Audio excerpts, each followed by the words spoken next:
Hello, everybody. Welcome back to the podcast. This is Echoes of History. I'm William. And I'm Jack. He's Jack. Here we are, another week, another episode of Echoes of History. And I just wanted to say thank you to all our listeners and supporters. Really appreciate you. We know there's a lot of true crime podcasts out there. I just wanted to say thank you for listening to ours. It's great. It really supports us. And yeah. We're Echoes of History, the podcast where we unpack the moments and mysteries that changed the world. Today, we're taking a deep dive into one of the biggest political scandals in American history, the Watergate scandal. This story has everything: secret operations, political pressure, investigative journalism, and a presidency that fell under its own lies. And the ripple effects still shape American politics today. So let's rewind to the early 1970s and set the stage. Before the break even happened, the country was already tense. The Vietnam War had divided Americans, and trust in the government was slipping. President Richard Nixon was running for re-election in 1972, and his team was determined to win, not just by campaigning, but by gathering intelligence on political opponents. This led to the creation of a group with the dramatic name, the Plumbers. Their job was to stop leaks of the government information, but they didn't just plug leaks. They carried out break-ins, wiretaps, political spying, and that's where Watergate begins.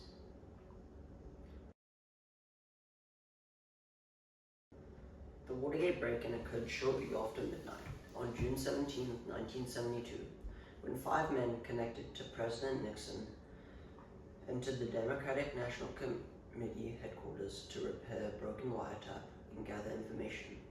Across the street, former FBI agent Alfred Baldwin acted as the lookout, monitoring the operation from a hotel room with binoculars and a walkie-talkie.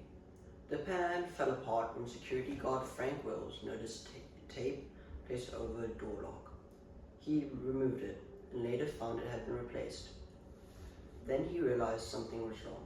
He trusted his gut and he called the police. They arrived shortly after, searched the building, and caught 5 men inside with cameras, lockpicks, cash, and bugging equipment.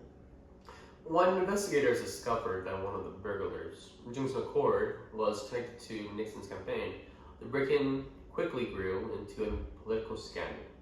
Baldwin later cooperated with investigators and became a key witness in exposing the conspiracy that led to President Nixon's resignation. The break-in. Right after these arrests, the White House scrambled to distance itself. Nixon and his aides publicly denied any involvement. Behind the scenes, though, they were working to hide the truth. Money was secretly funneled to the burglars to keep them quiet, and efforts were made to pressure the FBI to limit its investigation. But 2 young reporters at the Washington Post, Bob Woodward and Cole Bernstein, refused to let the story die. They followed the money, interviewed sources, and slowly uncovered a web of corruption that reached the highest levels of government. A key part of the investigation was help from a mysterious secret source known as Deep Throat. Meeting Woodward at a park garage late at night, Deep Throat provided crucial tips and information that pointed investigators in the right direction. Decades later, Deep Throat was revealed to be Mark Felt, the second highest rank official in the FBI at the time. With every new lead, the cover-up became harder to maintain, and the scandal grew and grew. As the story grew, the US Senate launched its own investigation. In 1973, a televised hearing brought the scandal into millions of homes. Americans watched witnesses testify about secret funds, political sabotage, and illegal operations. One witness, John Dean, Nixon's former White House counsel, delivered a stunning testimony. He said there was a cancer on the presidency. Dean directly linked Nixon to the cover-up, and suddenly the scandal wasn't just about a break-in, it was about abuse of power.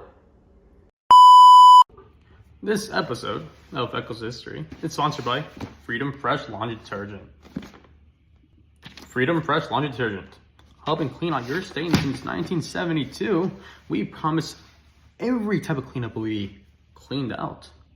From grass stains, mud, even the barbecue incident you had a while back. You know, and I had a barbecue incident a while back. Wow. Unfortunately, it does not remove FBI investigations, Senate hearings, and a secret White House recordings. How do we know? Because Nixon bought this from us. Got the large size. It's not work like that, Nixon. Man, back in 1972, we got sued. But hey, disclaimer now. It cleans up good stains, not politician stains. But trust me, it'll come out very clean, even cleaner than a politician's campaign promises. Ha. But anyways, let's get to the video of Acres of History. This is a Freedom Fresh laundry detergent. You should buy it. Only, how much is this again? $17.99 in your local Target. Yeah.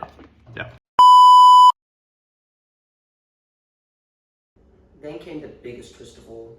A White House aide revealed that Nixon had secretly recorded conversations in the Oval Office, and those tapes could provide exactly what Nixon knew and when he knew it. And one tape in particular became the centerpiece of the entire scandal, the people now call the smoking gun tape. It was recorded on June 23rd, 1972, just 6 days after the Watergate break-in. In that recording, Nixon and his chief of staff, H.R. Handelman, talked about using the CIA to block the FBI's investigation. They wanted to stop the FBI from tracing money that connected the burglars to the White House. That's huge because it showed that Nixon wasn't just aware of the cover-up, he was helping direct it. And this wasn't speculation, it was his own voice on the tape. When investigators finally heard that tape, it changed everything. Members of Congress who had been defending Nixon said they couldn't support him anymore. And it wasn't just what he said, it was how he said it. He said it so casual, as if it wasn't a crime.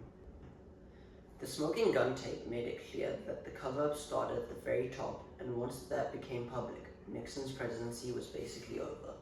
There were other tapes too, some with long pauses, some with missing sections, including that famous 18-minute gap. But none hit as hard as a smoking gun. It's wild to think that the thing that brought down the president wasn't a witness or a document, it was his own recordings.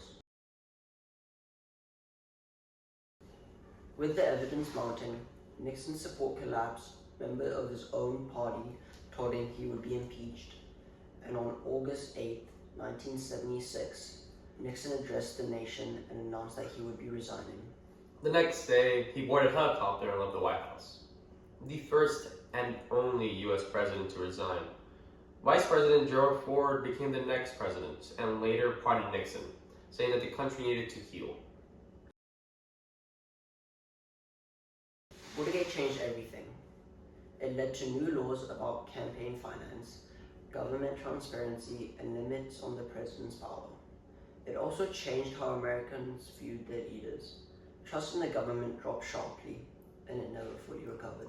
Yeah. The scandal also had inspired a new era of investigative journalism. Reporters realized that the impact that they could have on democracy.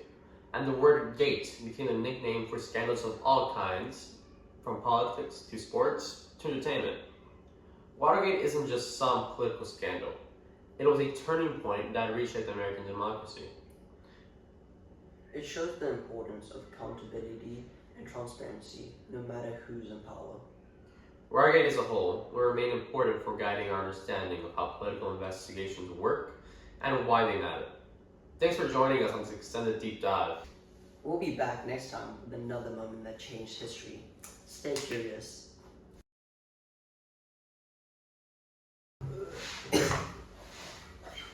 Stay curious. Stay curious.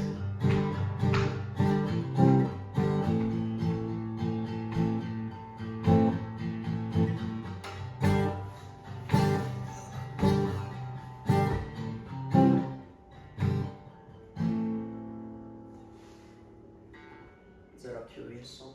I was just joking.